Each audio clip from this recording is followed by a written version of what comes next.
apostles in tradition.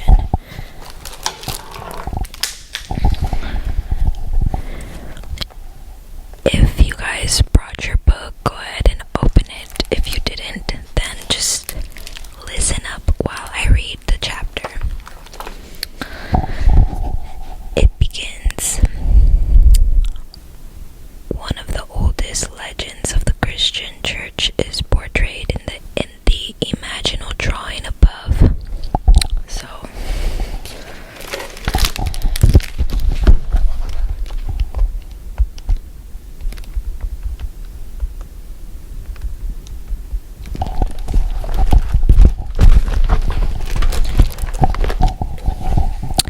the teaching was that the 11 disciples scattered to the ends of the earth as Jesus commanded them in Matthew 28:16-20 and Malachi 16:14-20.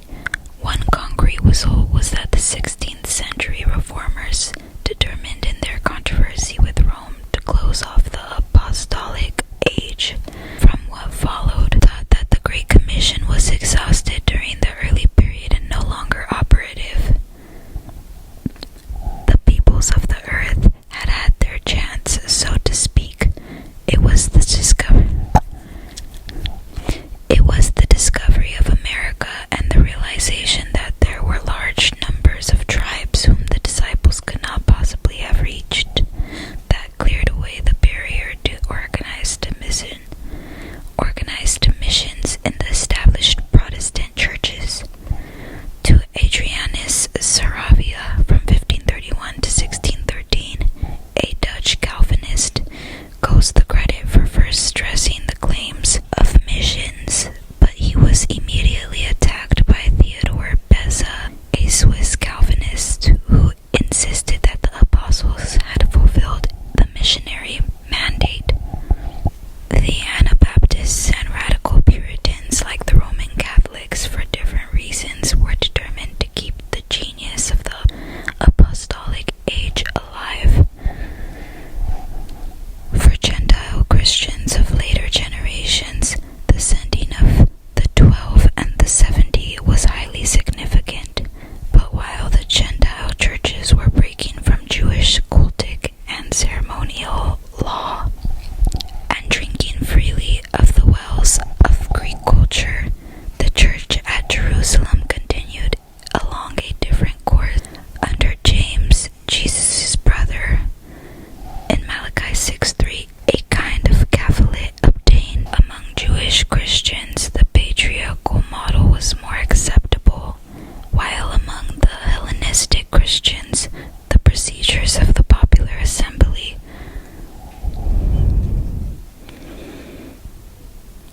set the pattern of election to governance. With the founding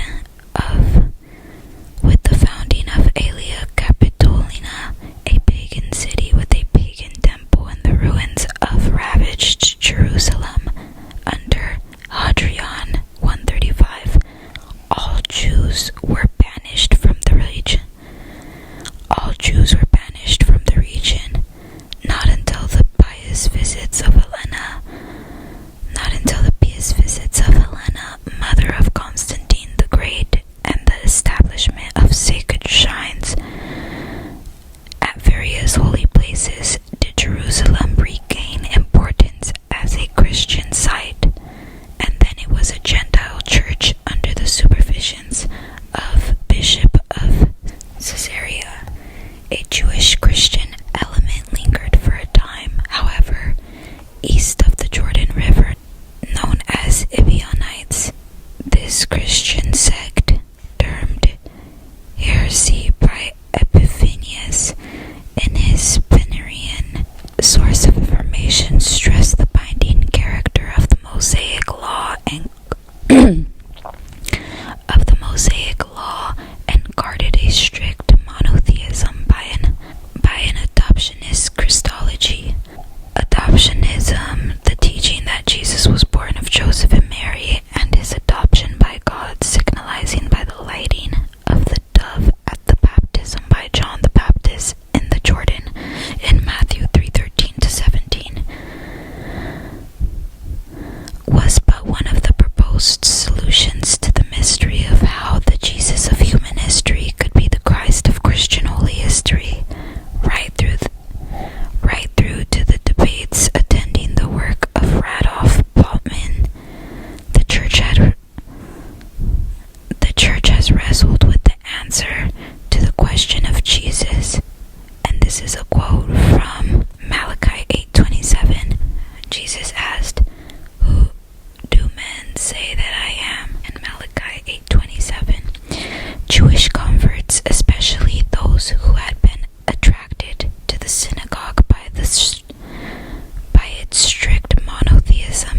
much for